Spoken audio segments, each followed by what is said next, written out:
குலத்தை பார்த்து அந்த பெண் குழந்தையை முதல்ல கையில் எடுத்தார். பேருலகமே பேசிக்கிட்டே இருக்கணும், இருக்க வேண்டும். அந்த குழந்தையை பார்த்து பேருலகமே பேசுமானால் ஆனால் இந்த குழந்தைக்கு என்ன பேர் விடலாம் என்று மும்மூர்த்திகள் சூழ்ந்திருக்க ஆதிசக்தி பார்வதியால் முன்னாலே நான்முகன் இடமதிலும்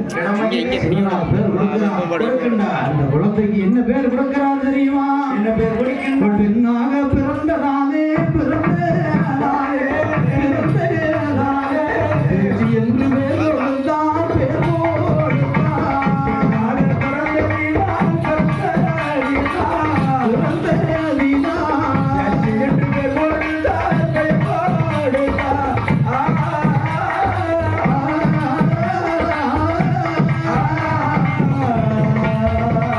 பேர் பெண்ணாக பிறந்ததாலே பேட்டி என்று பேர் என்றாவது பிறந்த பிள்ளை அது ஆணாக இருப்பதாலும்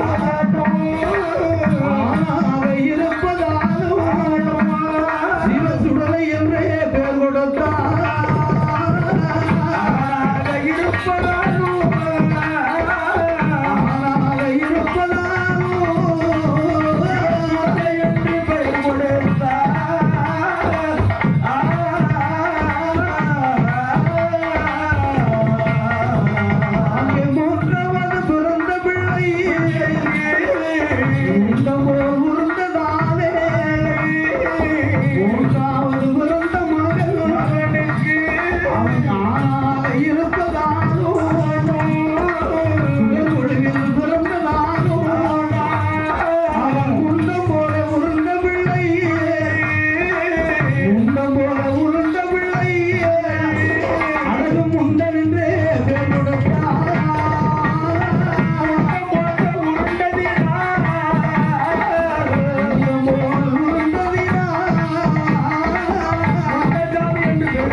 பெயர்